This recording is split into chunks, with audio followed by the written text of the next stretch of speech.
You ever watch something for the first time and think that you have it all understood? Then you revisit and you watch it a second time, maybe a movie. You watch it again and you realize that you really actually were not focused very specifically in on what was going on. I did, today, with the Shadowlands Bastion cinematic. My new video, which I premiered today, is targeting that cinematic specifically. But interestingly enough, I think I might have missed the main point. After reviewing the video again, which if you guys haven't seen, I'll have a link to it down in the description below, I think I had it really, really wrong. I think what's happening is something that's been planned for a very long time. What if what happened with Uther and his soul being severed from his body and potentially split as it appears to be in the cinematic? What if this is planned? This here. What if this is deliberate? Because here's the thing. I know Arthas did some bad things, but I'm kind of starting to think that Arthas was pretty much not in control, like, at all. And I'm kind of starting to think that the jailer, as soon as Arthas took up the sword, the jailer was able to begin corrupting him with his power. And then when he put the helmet on, he was really in trouble then. Completely took over. There's no chance. That helmet is tethered to the jailer. So I have to wonder if Arthas hadn't been manipulated in such a manner, and even given that he has, where would Arthas' soul have actually gone?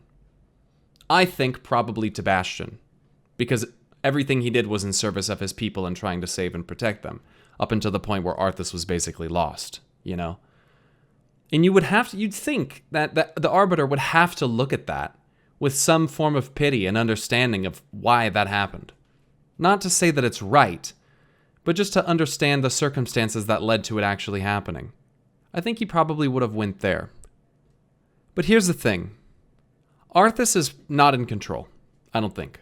And what happens to Uther here, Frostmourne seemingly sucks out the soul, but also shatters it. I want you to listen to this. Listen to this sound.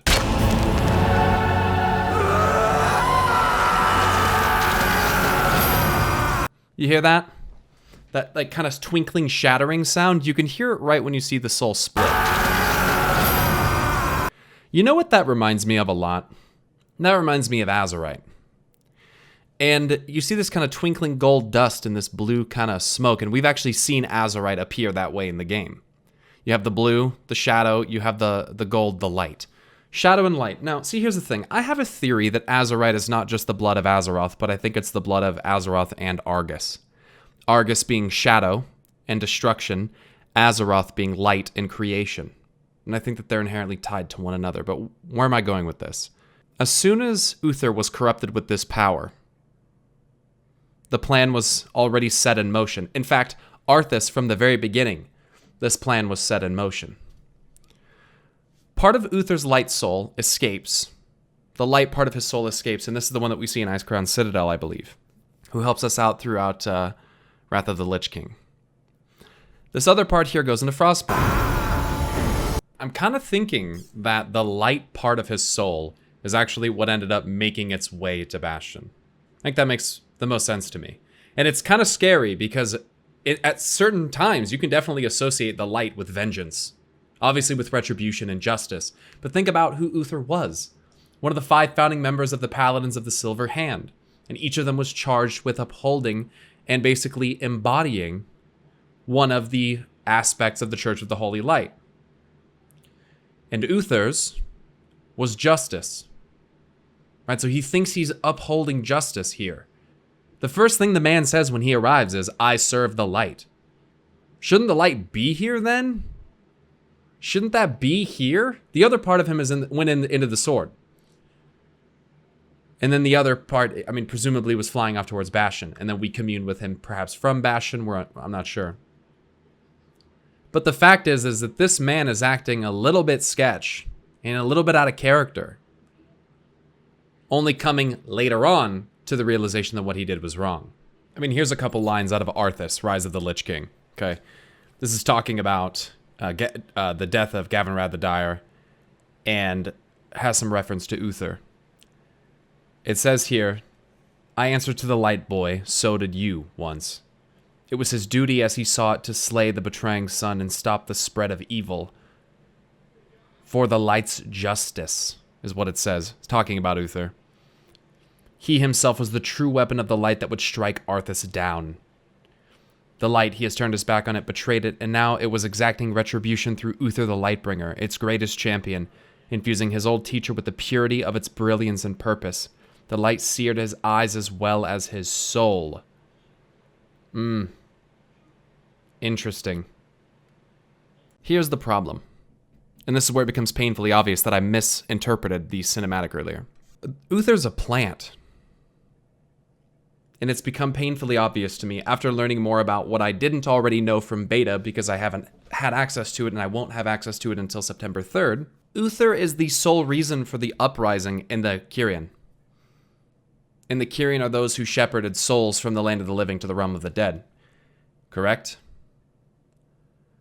Uther being there, and Uther being corrupted, so to speak, by the power of the Maw, is intentional. That's a plant, and it's working. The jailer is completely outplaying the Kyrian. Because he's stuck in the Maw, and there's no way that he's going to be able to influence them. It's clear that the other realms have control of what's going on here. I mean, they all banded together and sealed him away. Right? He doesn't have any access to what's going on. And then, the guy who came there, the purpose of which, to corrupt the Kyrian, and to reveal the flaw in the logic, and to start the uprising of the Forsworn via Devos, she, with Uther, brings probably the most important or useful mortal servant of the jailer right to his doorstep. And they deliver Arthas to him. Because they're enacting vengeance, as I've come to realize. Not justice. It really isn't justice. What we see is darkness, a look of vengeance. And Uther comes to realize later in Bastion that this was a mistake to do, from what I've been told. And then they just drop him right in the maw. But they're falling right into the jailer's trap. This is what he wants them to do. I was thinking, where do the Shadowlands leaders get their power? Anima. That's how these areas are fueled. That's where power is derived from, the Shadowlands. Anima. And they're most likely getting, if I had to guess, 99% of all of the souls and anima that come into the Shadowlands. Why do I say that? Well, the Maw is reserved for specifically really horrible souls, from what we're being told. What if, up until death broke, what if no souls were going to the Maw? What if the infallible logic of the Arbiter set everybody to one of the other 4 areas? What if nothing was actually going into the Maw? And think about this. Because the level of horror that one of those souls would have to enact on people, we don't even know like how that's defined. How do you even choose who goes to the Maw? We don't know. But from what if I had to guess, you would have to do terrible, terrible fucking things to go to the Maw. And I think that there are some things that hint that Arthas was not going to go to the Maw. I think that the fact that the Kyrian Devos can come and actually directly retrieve him could do it, or the fact that if he really was being controlled, it's a lot of what Arthas did really isn't Arthas' fault. If he's being controlled against his will, as soon as he put that helmet on, Arthas may have been gone. We don't know. But think about this. You gotta be a real bad dude to go there. So even if those really bad souls were going there, I can't imagine it's that many of them. Maybe they're powerful, potent, anima-gorged souls. I don't know, but I'm sure you have those on the good side as well. Right? I think Revendreth is a good example of that. Also, given the fact that we learn that the other 4 Covenant leaders have imprisoned him in there, that leads me to believe that they probably have pretty darn good control of the souls that actually do go there and don't go there. For example, Devos and Uther literally flying there with Arthas and dropping him in. They were pretty close. They didn't get sucked in. They dropped him. She knew that they could go within close proximity of the Maw, and that all the danger's locked away in the Maw, right? That's what she says. Here's the thing. This is why Denathrius and why Muzela are doing what they're doing. Because the jailer doesn't have a very strong influence outside of the Maw, which, if you look at the Maw, it seems to be very, very deteriorated and not really full of power from what we can tell. So Denathrius and Muzela, who most likely have been around for a very, very, very long time and could be in allegiance with the jailer, it seems that they are, or maybe they were previously, they are basically his only way. They're the middleman for having the power delivered to the jailer. They're helping him because he can't do it himself. But the Kyrian are now being, in a sense, dismantled from the inside, and Ardenweald is under attack by Muzela. So, interesting things to learn there. Interesting things to think about. Think about this. From what I've seen from the entities within Torghast, his servants, I'm not even so sure that they're the souls of formerly living people, of mortals. They might be his power manifest, animated in a little bit of a different way. The reason why I would like to think this is because if the jailer has to basically distribute his power into minions to keep the Maw secure from potentially even invasions, right? Or to just keep his ranks up enough, right? He needs some kind of defense for his garrison. Then this could mean something really bad. It could mean that the jailer was not only betrayed, but is on the brink of not just being sealed away, along with him Torghast inside the Maw. This could be on the brink of not existing. Like the other members could have actually been trying to erase the jailer and erase the Maw, as if they just don't even exist, as if it was never part of the Shadowlands, which we know for a fact is not true. But Torghast is essentially like the final bastion. Like it's all that's left, really, of the Maw. And we know from data mining, we know that there was a time where the Maw was not called the Maw. And there was a time where the jailer was not known as this name. So things definitely have changed. Something shifted at some point. Something happened. Think about this. Who came to save the day for the jailer? It wasn't Denathrius. Denathrius is simply a middleman. The power is delivered to him, he refines it, and then he sends it out.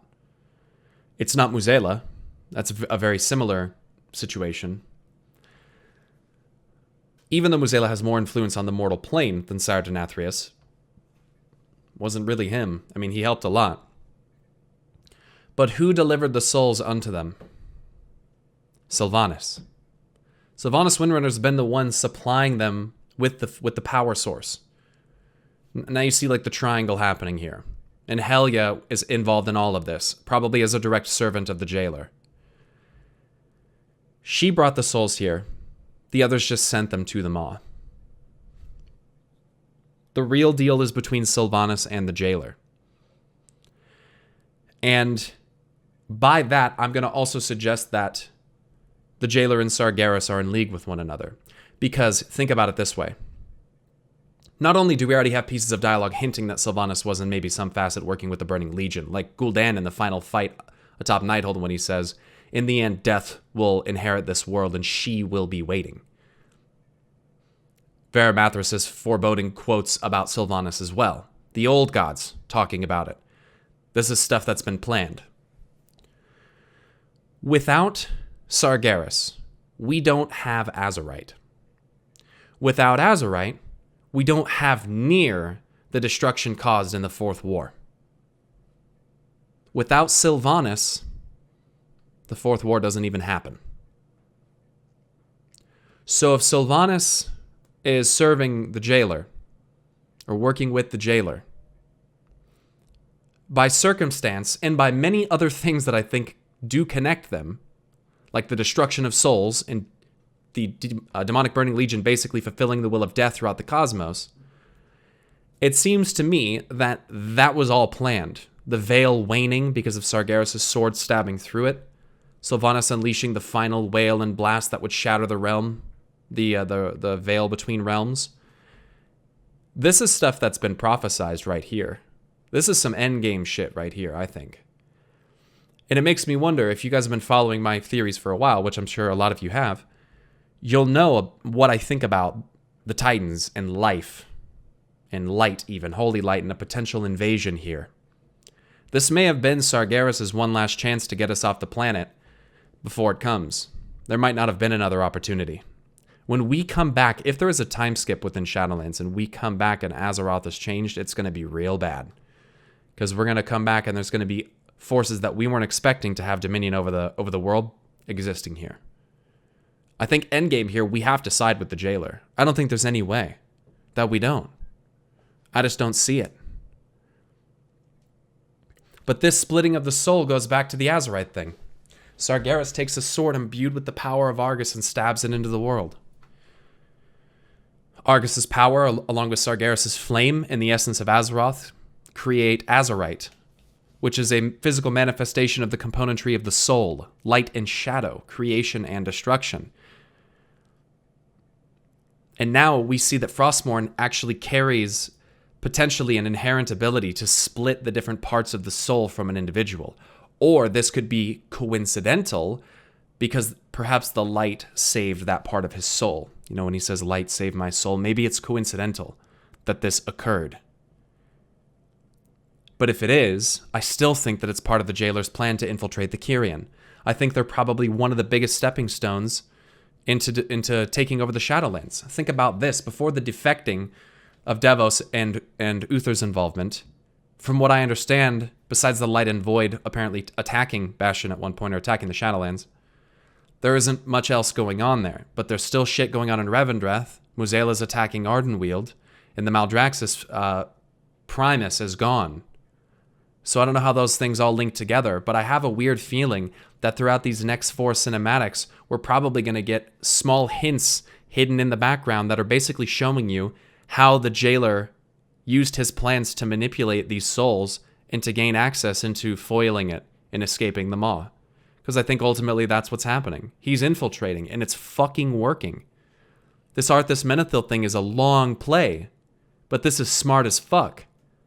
Uther's soul splits, and the dark part that was left, the broken dark part that was left to the Shadowlands in some capacity, I don't know how that happened, but it did, is the source of corruption for the Kyrian, which are probably the biggest threat to the jailer.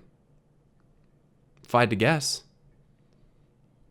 All the while, we're perceiving that this guy's the horrible bad guy, as is Sylvanas, when it may be, the reality of it may be that their allegiance is actually, in a way, trying to save us, because something seems very wrong about the Shadowlands. You guys know that from what you saw in Bastion today. You know that.